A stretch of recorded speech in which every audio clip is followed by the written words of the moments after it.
Welcome to this FedSoc Forum webinar call. Today, October 10th, 2024, we're delighted to host another installment in our Talks with Authors series, discussing Professor Jonathan Turley's book, The Indispensable Right, Free Speech in an Age of Rage. My name is Kayla Kleist, and I'm an Associate Director of Practice Groups here at the Federalist Society. As always, please note that all expressions of opinion are those of the experts on today's program, as the Federalist Society takes no position on particular legal or public policy issues. In the interest of time, I will keep my introduction of our guest today quite brief, certainly more brief than their distinguished careers would deserve. So if you're interested in learning more about them, I highly suggest you check out their impressive full bios at fedsoc.org. Today, we're fortunate to have with us the author himself, Professor Jonathan Turley, who currently serves as the J.B. and Maurice Shapiro Professor of Public Interest Law at the George Washington University Law School, where he also serves as the Director of the Environmental Law Advocacy Center and as the Executive Director for the Project for Older Prisoners. Professor Turley is a nationally recognized legal scholar who has written extensively on areas ranging from constitutional law to legal theory to free speech to tort law. After a stint at Tulane Law School, Professor Turley joined the GW faculty in 1990, and in 1998, he became the youngest chaired professor in the school's history. He served as a consultant on Homeland Security and constitutional issues, and as a frequent witness before the House and Senate on constitutional and statutory issues, as well as tort reform legislation. Also joining us today as our moderator for today's conversation is the Honorable Eileen O'Connor, who currently volunteers as the chair of the Federalist Society's Administrative Law and Regulation Practice Group Executive Committee. She is also the founder of the Law Office of Eileen O'Connor, PLLC, which she started after nearly 30 years as a national tax specialist with the IRS and major accounting firms. Ms. O'Connor also formerly served as the Assistant Attorney General for the Justice Department's Tax Division for 6 years during the administration of the President George W. Bush, and as a member of then-President-elect Trump's Treasury Department transition team. She focuses on federal administrative and tax law, and I will leave it there. A last note, and then I'll get off your screens. If you have any questions throughout the program, please do submit those via the question and answer feature, so they'll be accessible when we get to that portion of today's webinar. With that, thank you all for joining us today. Ms. O'Connor, the floor is yours. Kayla, thank you so much. And Jonathan, Professor Turley, thank you so much for being with us today. I've had great pleasure reading your book. I try to read everything you write, but you write too much. I just can't possibly keep up with you. The Indispensable Right is a book that I gather has been in process for quite some time, because you've been writing about free speech and talking about free speech for some time. Preparing for this webinar, I read your book, and I also thought, I'll be really efficient and I'll listen to it too. So I got the Audible version, and oh my gosh, there you are reading it yourself. You have more hours in the day than I think any other human being I know, with the possible exception of President Trump. I also read a lot of reviews of your book because I wanted to know what other people thought of it. And in large part, the reviews were largely favorable. Now, I at the outset feel obliged to say that although I don't agree with everything in your book, there are some legal conclusions you reach with which I disagree. But overall, it's just a fabulous book. It starts with the history not only of speech and free speech and the need for speech, but also in the brain, where speech originates in the brain. So you really go back to the very, very beginnings of speech. There was one review I saw that was very negative, but it didn't say anything about the book, but just how your political inclinations seem to have changed over the years, and what the heck.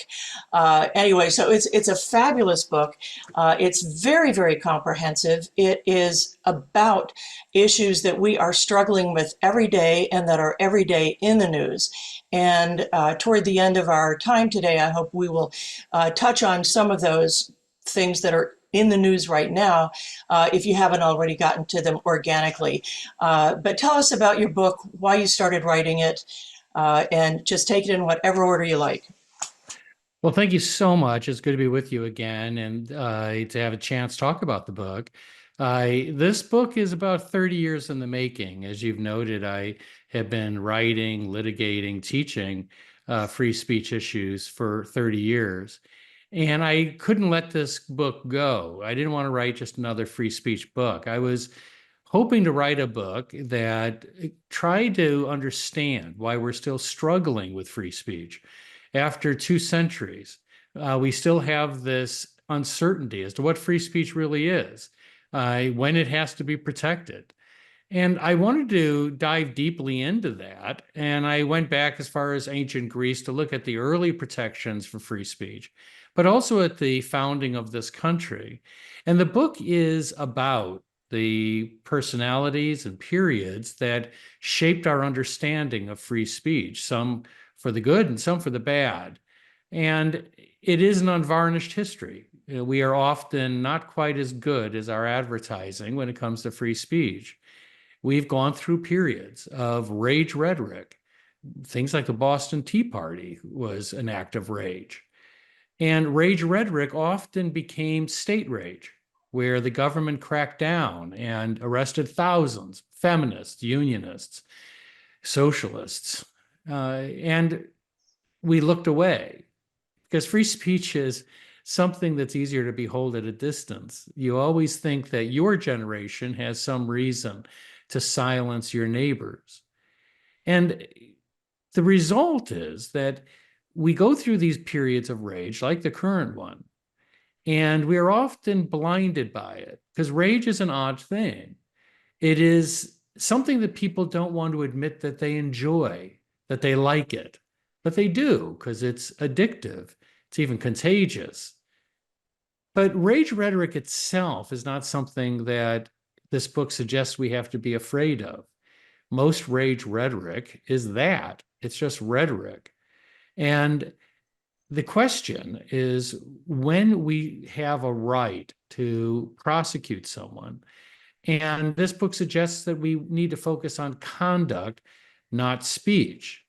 Now, the reference that you made to the part of the book that looks at the human body tries to look at what free speech really is and why we need it.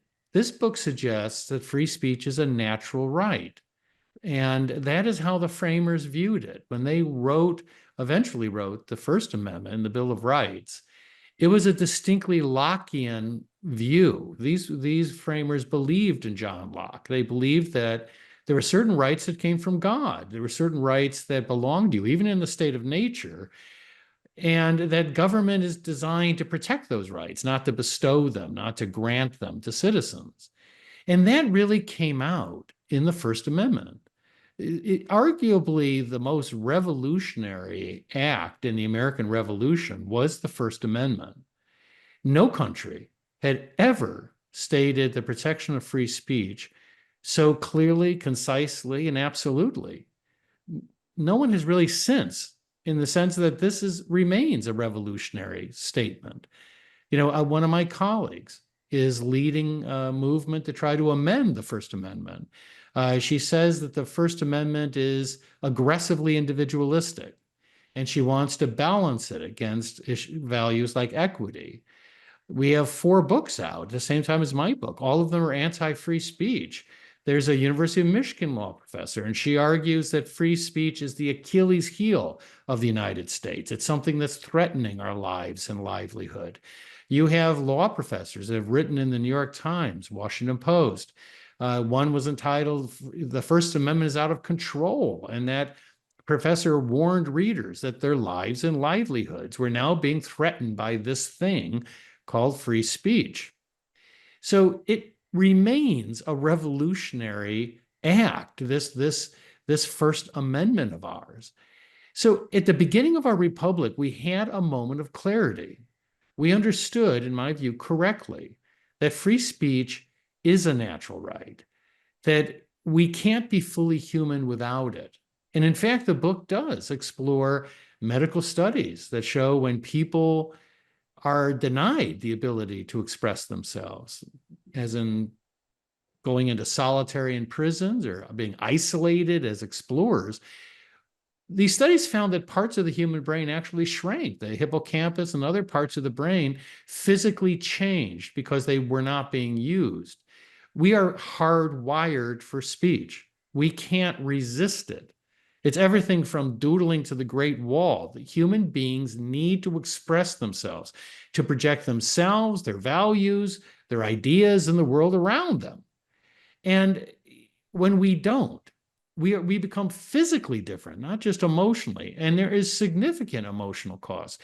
But the very idea of a starving artist captures this idea. People like Van Gogh um, used money that he needed for food just to buy another canvas. I mean, why would you do that? I mean, sustaining yourself would be the most basic of impulses of human beings. And yet, many people, artists, writers, would starve themselves in order to have one more opportunity to create. So the reason I mention this is that if we are hardwired for free speech, if you believe free speech is a natural right, it changes the dimension of these questions. It moves the center of gravity as we look at conflicts over free speech. And that's one of the reasons for the title of the book, The Indispensable Right. It's meant to get readers to think about what it really means to support free speech. The term comes from the Whitney decision and an opinion written by Louis Brandeis, one of the great civil libertarians of the court. And he writes beautifully about free speech. He calls it the indispensable right, the right that all other rights depend upon. And yet, his opinion, his conclusion was to send Charlotte Anita Whitney to jail. So he upheld her conviction. She was arrested for speaking against lynchings. So it's meant to ask yourself, how can this be indispensable and yet be so dispensable in cases like Whitney? Why is it that we continue to struggle with this? And what the book suggests is that within a few years of the founding, Federalist judges reverted to the British Blackstonian view of free speech, a much more narrower view. And I call it functionalism because you still hear this view in opinions today. And the idea is that we protect free speech because it performs this function of perfecting democracy, of making democracy stronger. And that most certainly is true, right? And no one would debate that. We need free speech for all those other rights. But it's much more than that. It's if you take someone like Brandenburg, who was a truly grotesque human being, a KKK wizard, there was nothing positive about his speech. There was nothing that was improving society about his speech. It was a negative value. He was an anti-Semite, a racist. But that doesn't mean that the speech wasn't protected. And the question is why it's protected. And in my view, it's protected because it is indeed a human right. He has the ability to project himself in the world around him, as grotesque as that image may be. And we have the free speech right to denounce him for what he is and for what he says. But it is this functionalist idea of free speech that took hold. And it allowed for a series of trade-offs, because if you believe that free speech is there because we protect it, because it advances democracy, then it lends itself to treating some speech as high value and some speech as low value. And that's a very popular division today in the anti-free speech movement. They simply declare certain speech disinformation, misinformation, malinformation. But what they're really saying is it's low value speech. It doesn't have to be protected. It doesn't meet the requirements for protection. So in the end, what this book argues is that we have to think seriously about who we are and who we've become on free speech, because the book suggests that this is the most anti-free speech period in our history. Now, we did get through those earlier periods, but it is a dangerous conceit to believe that we're going to get through this one unscathed. We have never seen an alliance like this. We've never seen an alliance of academia, media, corporations, the government, all in favor, to large part, and for censorship and blacklisting. We've never faced that type of alliance. And at the same time, there's a separate anti-free speech movement from our own homegrown movement that is coming from Europe. And it has decimated free speech in Europe. Free speech is in a free fall. in Germany, France, Great Britain, and it's now come to our shores. So we have the coalescing of these two movements. And what the book asks, and I've often asked this to European audiences, is name a single censorship system that has ever worked, just one in history, that has ever stopped a single idea or a single movement. It has a perfect record of failure. In Germany, they have one of the most robust censorship systems in existence. They've been criminalizing speech, particularly fascist speech, since World War II. And I understand why they did that. But you can ask, as I have asked some of my friends in Germany, how's that going? How's it working for you? Because you can look on the news on almost a nightly basis, and you'll see tens of thousands of neo-Nazis and skinheads walking through German cities. They're thriving. It's one of the largest movements in Europe.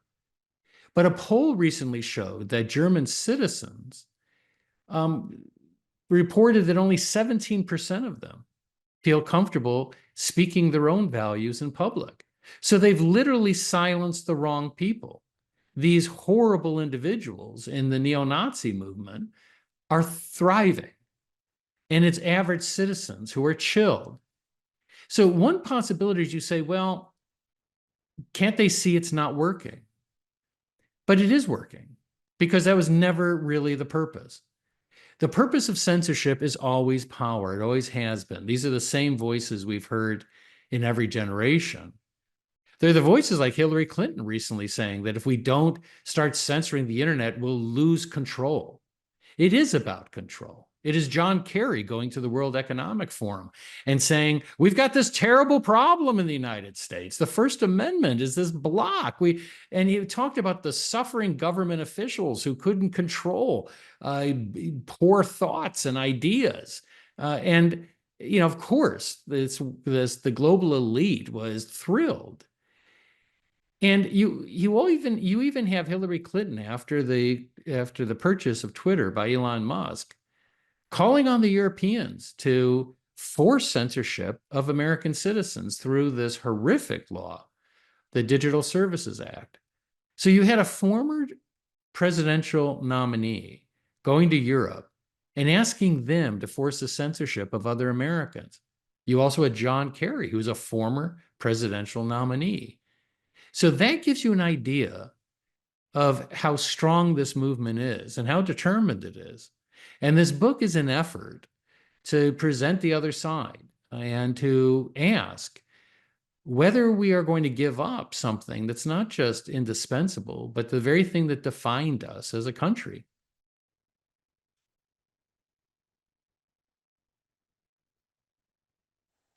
I've heard that people in Washington have a different way of reading books, and I confess a little bit of guilt in that regard. It is said that people in Washington open a book to the index to see whether they're named or cited. And I didn't look to see whether I was named or cited, but I did look to see whether your book had addressed some of the issues that I have been following. And by and large, you did. I looked for Jack Phillips, for example, and you didn't mention him, but you did have Masterpiece Cake. And as a matter of fact, you wrote about that just today. So one of the issues that we have in free speech, and let me just drop this in case you want to talk about it, but many of us in America look at 1215 and the Magna Carta as sort of the original source of the rights that we hold so dear, that's our heritage. But I learned in your book that it actually goes a couple hundred years before that, to the time of William the Conqueror. But anyway, so if you wanted to mention a couple of things about the history going that far back, and maybe also just what happened yesterday, I think it was in Colorado, with Masterpiece Cake. Well, first of all, on the historical side, I've never been as thrilled with Magna Carta as many are. I was asked to speak as part of a panel at the 800th anniversary of Magna Carta, which was funny because I've never been thrilled by it, because it actually it failed repeatedly, and it doesn't contain many of the fundamental rights that most of us embrace. The real source of our rights comes from the Enlightenment, and it comes from writers like Locke, who talked about the need of freedom of thought and this essential quality of being human. You know, many of the historical references that people make are only sort of half understood. You know, people talk about the Star Chamber without realizing that the Star Chamber was primarily a speech prosecution tribunal. The Crown cracked down on critics, and English judges at that time were willing to give the Crown most anything it wanted, but they were sticklers about the elements of crime. And so when the Crown kept on trying to arrest people for making bawdy jokes about the Queen or insulting the King, these judges started to balk and say, you know, that doesn't really meet the definition of treason. So the Crown created the Star Chamber and a new crime, sedition, which was sort of treason light. It was designed for speech prosecutions. And of course, they did that. And that's one of the reasons why I believe the framers were so set upon this break from Great Britain. The First Amendment was the greatest break that the framers took from British law. And I think it partially was because of this experience. But also, you know, this is also a history that shows the hypocrisy that comes with power. John Adams was a towering hypocrite. And he, as soon as he became president, he used the Alien and Sedition Acts to arrest his opponents. And Jefferson ultimately pardoned them, but they were Jeffersonians after all. But he also prosecuted, not as many, but some people for their political views. The framer who was truest to these principles was James Madison. And in 1800, he wrote an amazing work. And he talked about how we had to stop prosecuting speech. And what attracted me was that he referred to it as the monster, that this monster exists within our system. And I think it's an apt description that this monster lives within us, and it comes out when we're very angry or we're very afraid, and we unleash it on ourselves. And we've never slayed Madison's monster. And that's one of the reasons the book argues that we just need to break the sedition addiction and get rid of that crime. Now, to go to your more contemporary references with Phillips, I write a lot about the Masterpiece Cake Shop, 303 Creative in the book and also in academic writings. I supported the position of the cake shop that they had a right to refuse to make these cakes.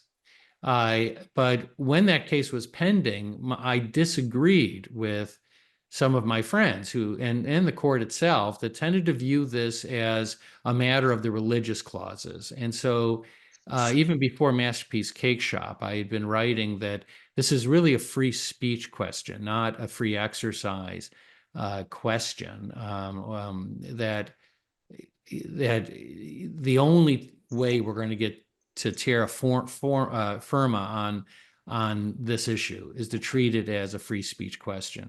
And that is what happened in 303 Creative, and Gorsuch wrote a brilliant decision. But what is astonishing, and you referenced it, of what happened this week, is that one case was finally dismissed in the Colorado Supreme Court. But this individual has been a public punching bag for over a decade. I thought that the Supreme Court took an appalling step when it punted on Masterpiece Cake Shop. All of us expected we would finally have a resolution of this. I mean, 2 decades ago, I wrote an academic piece talking about this inevitable collision that we were going to have between anti-discrimination laws and religious views and free speech. And so Masterpiece Cake Shop was that and everything else. And the court did what it often did. It punted. And it left, even though it gave him a small victory, it left him to the mob. And people would call up, and just to trigger new cases, they would grind him and his cake shop. And they're still doing it because they somehow blame him for what has come, because 303 Creative supported his view. But that doesn't mean that he's out of the woods yet. So I do feel very sorry for him, because he remains this persona non grata, and everyone wants to have a lawsuit against him. So what they dismissed this week was one of those cases. It was a transgender lawyer who, in my view, was clearly setting up for a lawsuit. And actually prevailed. He first filed administratively, and then he jumped over to the courts, and that proved to be the problem. So this case wasn't decided on 303 Creative. It was decided because he jumped rails too soon. And so the court said, you can't, once you start the administrative process, you can't just jump into the federal courts. And so you're not properly filed before this court. So the irony is that after all this length of time, Phillips didn't even get the decision that he should have gotten in the district court and the appellate court, in saying he has a free speech right to refuse these types of contracts. Instead, the court went, meh, it's just procedurally not right, and dismissed it. You know, I was curious. I felt so bad for all those people who can't get their cakes baked. So I looked up Masterpiece Cake on the map, and I looked to see if there were any other bakeries anywhere near. And oh my gosh, dozens.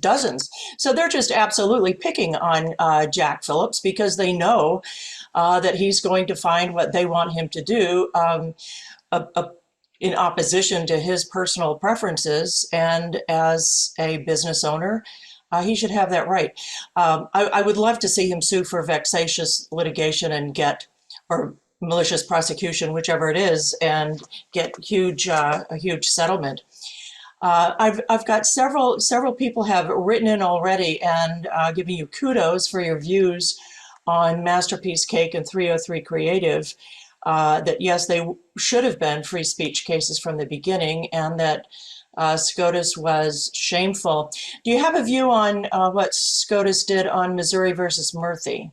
What I was disappointed at is, when in the oral argument, it was clear that they were floundering, and you can tell that. And we anticipated it, because this is a new problem, right? This is something that obviously the framers didn't foresee. You have this alliance I spoke of. I've testified about this in Congress many times. I've called it censorship by surrogate. And so you have the Biden administration that has helped create the largest censorship system in history. And I have to say, I do believe that the Biden administration is the most anti-free speech administration since the Adams administration. I don't see how you could say otherwise. This is the largest censorship system we've ever had. And so it is a new phenomenon where you have these corporations that control so much of political and social speech in the United States. Social media is now the most popular form of communication, more than telephones.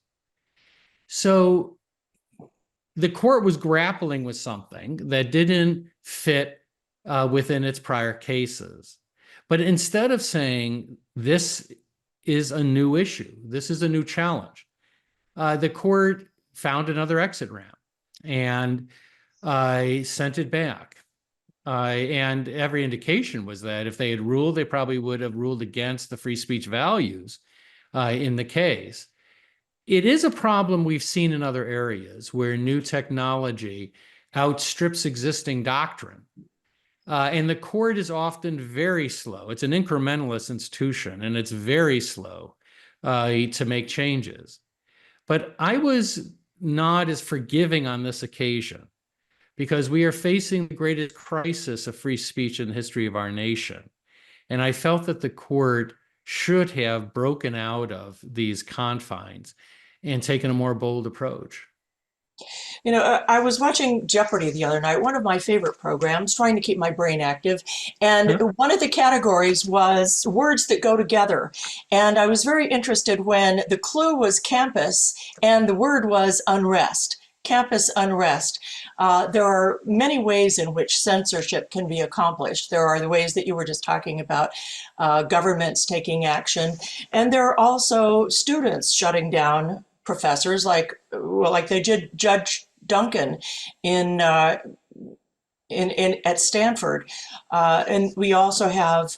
I guess this goes to what are the limits on free speech when you have Jewish students who cannot get to their classes because people who want to advocate for Palestinian terrorism keep them from doing so, shall we say. Can you comment on those current phenomenon? Yeah, it's funny. Years ago I had a debate at Rice University with an NYU professor who's been one of the leading advocates for censorship and speech codes on campus. And in the middle of the debate, he said, "Of course, you would say, as I do, that the heckler's veto and shouting down speakers is itself free speech." And I was really taken aback and I said, "No, I don't believe that." That not only do I don't believe that, I believe that if you shout down speakers in a classroom or inside an event, you should be expelled or at least suspended. What you're doing is denying the essence of higher education. You're trying to prevent others from hearing views that you disagree with. And universities have largely tolerated that. It's called deplatforming. Even faculty have done it. But the key here is that that's conduct. Okay, you're not regulating speech, you're regulating conduct. They are stopping classes, stopping events, preventing others from having discussions. And that's what our emphasis needs to be. So, for example, when students take over the Hamilton building at Columbia and trash it and barricade it, that's conduct. That's also a crime. And so you can be arrested and you can be expelled. The problem is that the universities have lacked the courage to take these actions, particularly with groups on the left. One of the things I talk about on my blog, and if you look at the academia sub-library, you'll see dozens of these stories, is that these universities are fast on the trigger for conservative speakers and faculty and students. But they show a distinctly different level of tolerance for those on the far left. But it's becoming less of a problem, as the book talks about. Universities have largely purged the ranks of conservatives, libertarians, dissenters. These are self-surveys, so these are faculty identifying themselves. And there are departments that don't have a single Republican or a single conservative. And that's not at all uncommon. I remember there was an article in the Harvard Crimson, which I particularly liked. And I was thinking about recently because I have a debate coming up at Harvard on whether Harvard supports free speech. And I'll be taking the opposing view next week. But the article was entitled something like "The Last Republican." And it was this professor on campus. And he was like a 90-year-old economist. And these students did everything but poke him with sticks. They were fascinated that there was this Republican on campus. And I remember thinking, how sad that is. I went to the University of Chicago, and I came from a liberal democratic family, a politically active family. My first conversation with a Republican was in college. I knew they existed. I just never really met one. And I ultimately lived at a place that had Trotskyites meeting in the basement, militant vegans upstairs, libertarians next door. For me, it was like walking into the Star Wars bar scene. It was just fascinating. And I loved every minute of it. I thought most of them were crazy. But I loved it because they were looking at something that I was seeing and seeing something completely different. And that really, for me, was an intellectual awakening as an undergrad.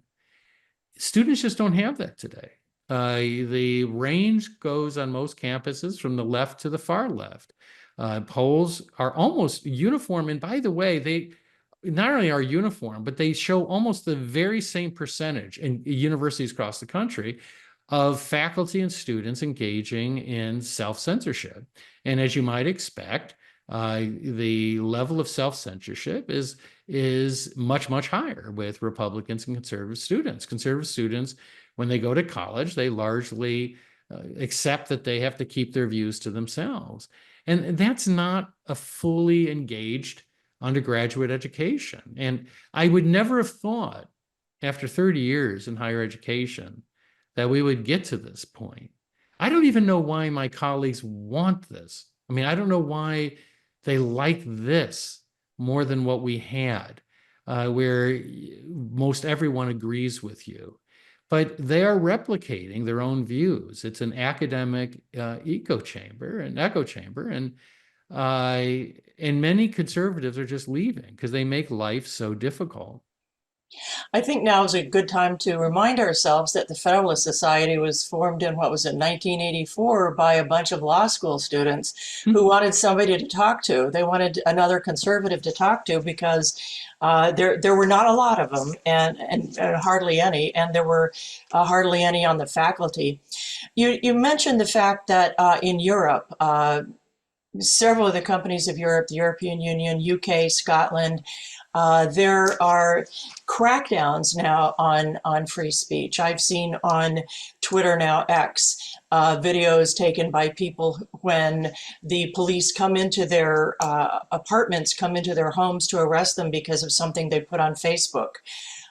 We've seen people arrested for standing outside an abortion clinic, silently praying to themselves. You're not allowed to do that. We've got in Scotland the gender recognition law, which will put you in jail if you decline to acknowledge and embrace someone's declaration that they in fact are the opposite sex. And you said that's coming our way, and I think we've seen a bit of that. Care to comment on some of those things?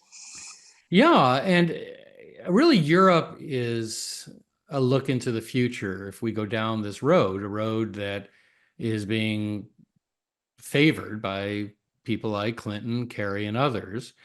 You go to places like England. I wrote about one case in which the police raided this person's home. He was an older, middle-aged guy living with his mom, and his room was just a hate fest. It was just truly disgusting. It had, KKK and Nazi material. It was like this guy was like a fool, just had a full hate on for everyone, it seemed, except himself.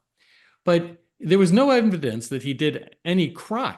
Instead, the constable said that he was being arrested for toxic ideologies, and he was sentenced by the judge in reference to the horrible things he has in his room. And that didn't even move the needle in Great Britain. People didn't look at that and go, wow, is that really what we've become? Is that how free speech in Great Britain now stands, that you can be convicted essentially of thought crimes? But there is very little optimism among my counterparts in Great Britain, France, Germany, Canada, Ireland, Scotland, Australia. It is a poisonous environment. And it's because censorship is insatiable. You develop an appetite for it. So if you start censoring one subject, you will most certainly go to other subjects. That was clear when the social media CEOs went to Congress and the Twitter CEO apologized for censoring the Hunter Biden story before the election. And the reaction of the Democratic senators was really fascinating because they immediately challenged him and said, you better not go back on censorship. And Senator Coons said, we need you to expand censorship. There's climate control change issues. And everyone started listing all these other areas for additional censorship. That's because you can't censor one area without other groups saying, well, how about our issue? Why isn't silencing people who deny our truth as important as those areas? And so you end up in a free fall that we've seen in Europe. This country, for better or worse, is now the last line of defense for free speech.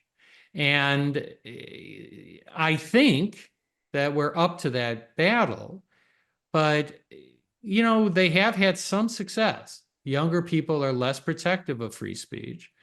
We have now a party that I'm still a member of, the Democratic Party. I don't recognize it. I mean, free speech used to be the thing that defined us. And now it's the party of censorship. I testified in the House Judiciary Committee before the Twitter files were released. And I was challenged by the members saying, you don't have any proof the government is coordinating anything. You don't have any proof that the government is playing any role in this. And I said, we actually do have proof. And it's referenced in all of this testimony. But after Musk released the Twitter files, I testified again. And I said, well, okay, we have thousands of emails from government officials. 80 FBI agents were tasked with this, dozens of offices. These emails are targeting individuals and groups for censorship. Even people who made jokes were identified as needing to be censored or throttled or blacklisted. And what's interesting is the members didn't miss a beat and immediately started to defend censorship. It said, of course we have to censor. We have to do what the Orwellian term today is content moderation, which is obviously censorship. But the interesting question came from Congressman Dan Goldman, who said, Professor, you know as well as I do that we have every right to engage in prosecutions of speech because you're not allowed to scream fire in a crowded theater. And that's what is happening on the internet. And I said, Congressman Goldman, you do realize, right, where that line came from? I mean, it is the mantra of the anti-free speech movement. It is uttered, including by Governor Walz, who is decidedly anti-free speech. So is Vice President Harris. But I said, you do realize that came from a case where a socialist was arrested for opposing the draft by passing out a flyer quoting the United States Constitution. And he was sent to jail in that opinion.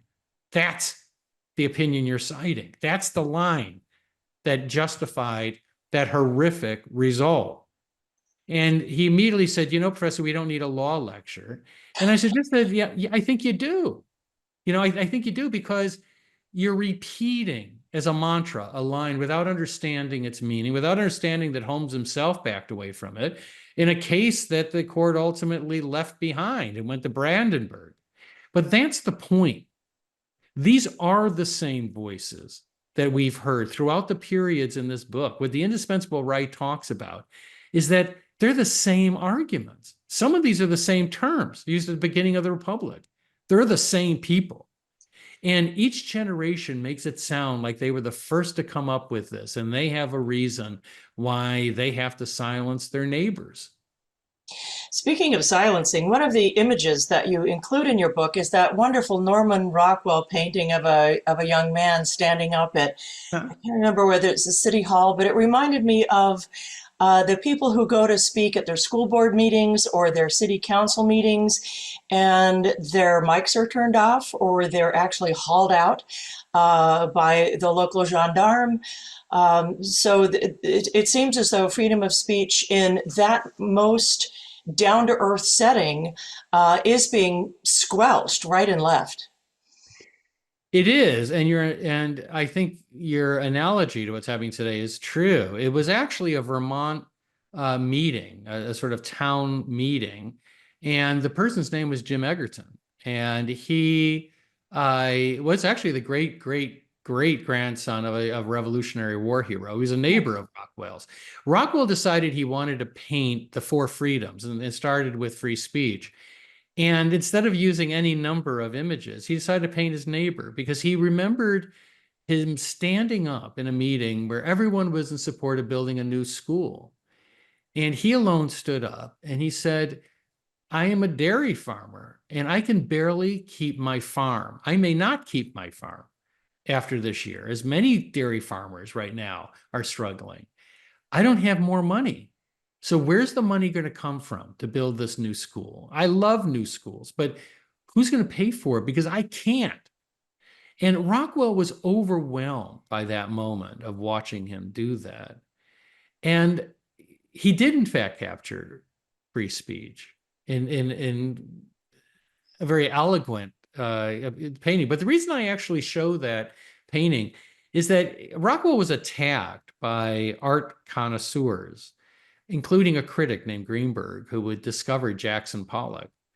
And he attacked that painting and other paintings by Rockwell as kitsch, and said that Rockwell had chosen not to be serious, and that that this is just simplistic. And it was the rise of the art critic who would explain to people what they were seeing. Rockwell responded incredibly eloquently, ultimately. He came up with a picture called The Connoisseur. And it showed a man with his back to you. He was looking at this very large abstract painting. And he'd obviously been there a long time, as if he was trying to figure out what it meant. It was funny, but it was also profound. And the reason I mention it, and by the way, one of the people that was at an early showing of that painting, which was fairly large, was de Kooning, one of the great abstract artists. And when they unveiled it, he screamed, "That's better than Pollock." No, the point is, Rockwell could do that. He could paint abstract art. He was one of the best artists of his generation. He went to the best schools. He didn't want to. And he explained that he saw in America things that people didn't see. And he wanted to share the essence of it. And what the book says is that in many ways, I am unapologetically Rockwellian when it comes to the Constitution.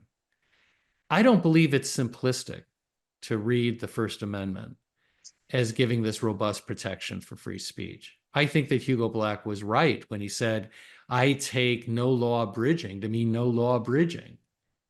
And it's not that that's a simplistic statement. It's just that it's incredibly profound and the reader can assess it.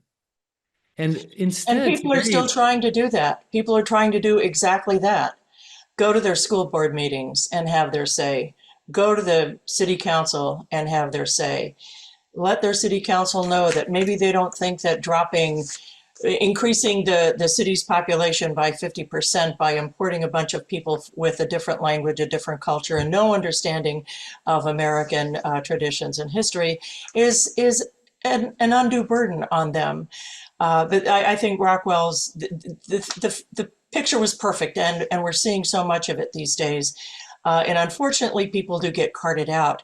We're running close to the end of the hour, and there have been lots of participants and lots of questions for you. Let me ask one that goes back to something you referred to earlier. And that is, do you think the U.S. is moving towards a Germany-like model when it comes to free speech on campus? As in the recent year when many adjunct professors who spoke against Israeli terrorism did not have their contracts renewed. Is that the elephant in the room? And if you would make that one brief, because I want to get to a couple of other things that you cover so beautifully in your book. I think we are heading towards the European model. It came from higher education and it's metastasized.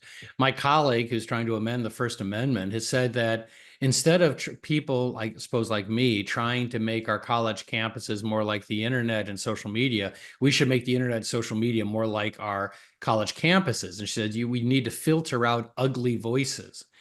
And the fact is that we are actually raising a speech-phobic generation. And I am worried about their view of free speech. But unless we can arrest that movement in the sense of countering it with our own logic and our own language to try to reawaken a belief in free speech, then we will not come out of this period, that we will go the way of Europe. Thanks.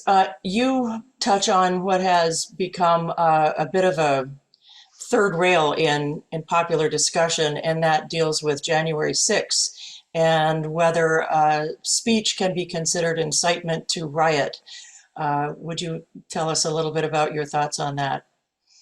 You know, I was doing some of the coverage on January 6th. I actually disagreed with the president's speech while he was giving it. I did not agree with his view on the certification and the basis of denying the certification. But I've always said that I believe his speech was completely protected by the First Amendment. And it was not just that you have all these people that edit out his words to go peacefully to the Hill. It's not just that. His speech was protected. You could not prosecute him directly for that speech under Brandenburg. And I wrote about that soon after these calls came out for his prosecution.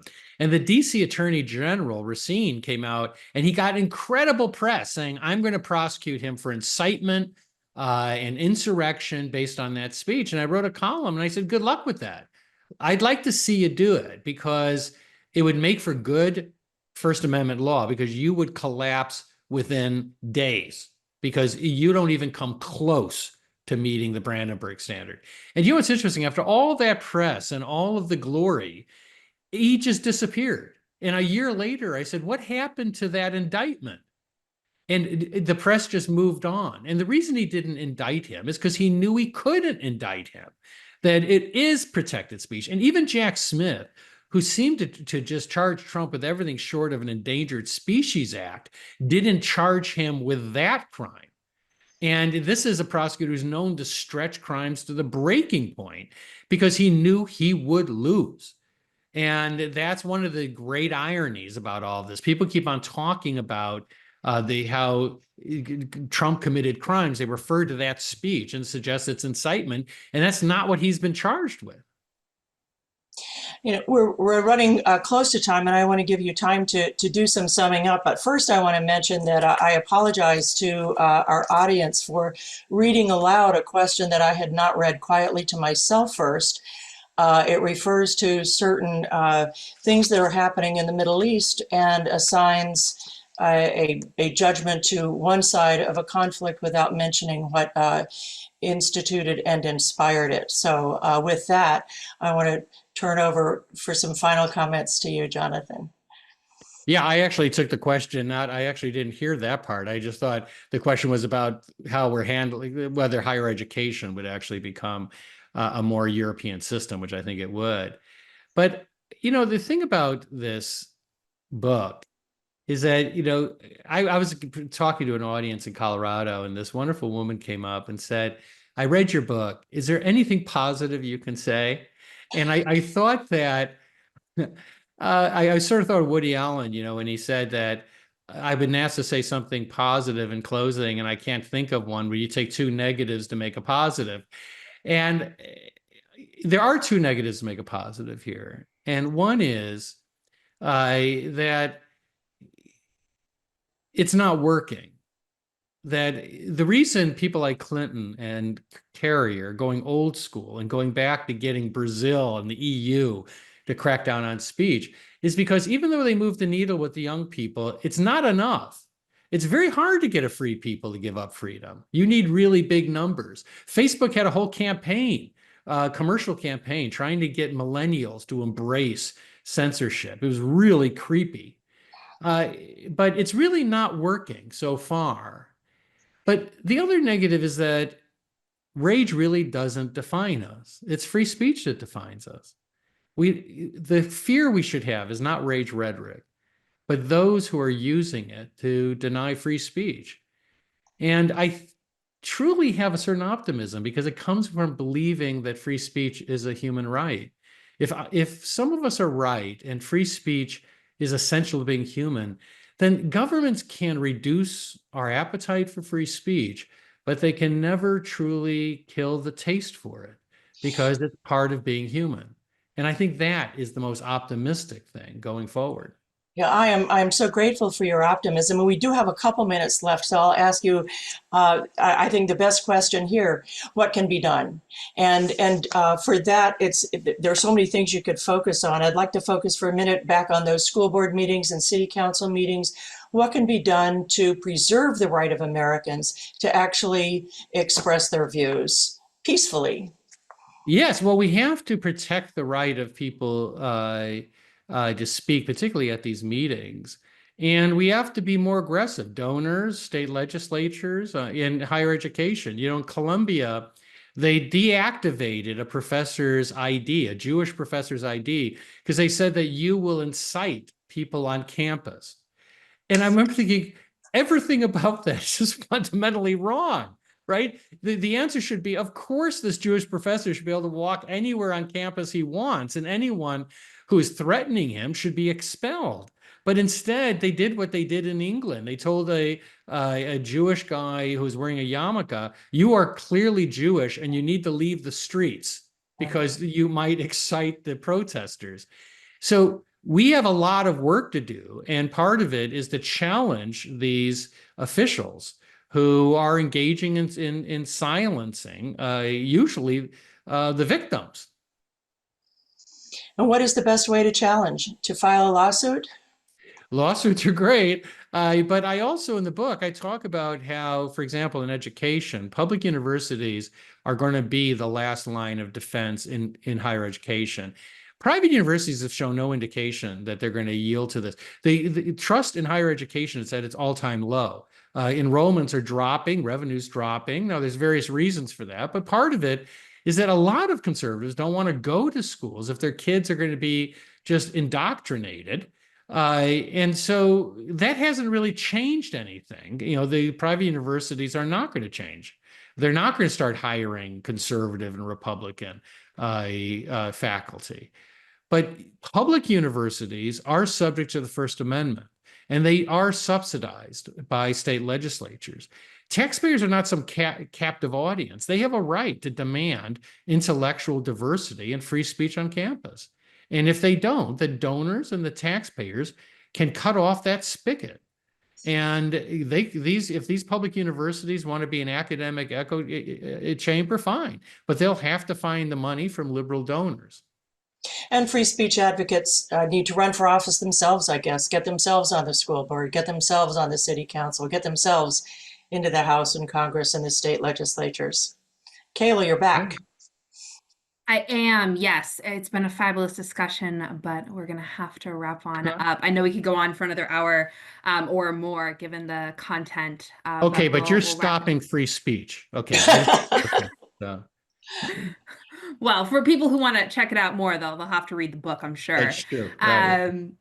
We'll wrap it there. Thank you both so much. Really appreciate you taking this section of your afternoons and sharing your expertise and insight. Thanks also to our audience for joining and participating. I'll give the brief plug. If you liked what you heard today, there's a book, but also Professor Turley has graciously agreed to join us for the Barbara Olson lecture at this year's National Lawyers Convention.